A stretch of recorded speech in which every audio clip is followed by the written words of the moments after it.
You are probably on a network of sorts. Maybe you're at home and you're probably on your home network. Cool. Well, how secure is that home network? Have you done an audit? Do you even know where to begin to do an audit or looking at your home network to make sure it's secure? Well, if you don't worry. And maybe you know someone who has a home network that's probably unsecure as well. You may want to send them a link to the article that we've linked here in the description for the video.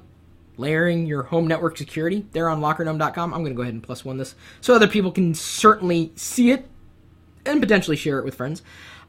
We've got an outline, I would say, relatively comprehensive, pretty brief, but also covering the basics of home network security, things that a lot of people kind of skip.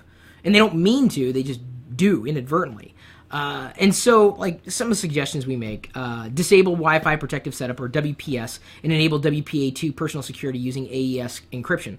And honestly, I haven't used WPS in ages, or even WPA, the WPA. WPA2 was cracked, but the chances of that happening, I mean, someone would have to really, really want to get into your home network for them to get through it. Make sure the key you provide is very secure. It's a good password, something that nobody could possibly guess. But again, usually those wireless, intrusions are done by people who really want to get in to know what you're doing on your home network. It's very rare that it would happen to the average person. At least this. You don't want to leave your network wide open. That's kind of the bottom line, really. And it doesn't mean that you shouldn't be paranoid. Just keep that in mind. Change the default administrator password for your router.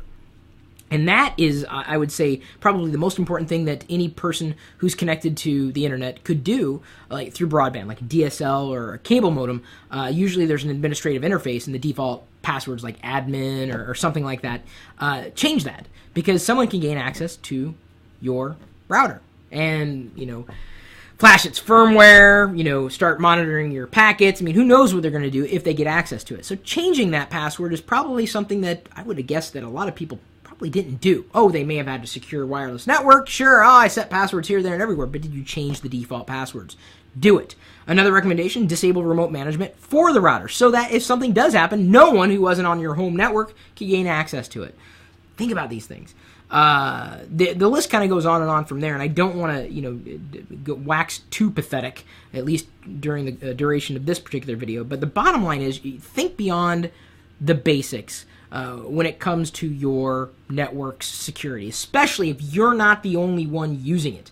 Maybe you've got a family who uses the internet through the same connection. Now, any one of them could be a point of failure. So you owe it to yourself as someone who understands technology to lock it down, to harden the security, to make sure that the point of failure isn't low-hanging fruit.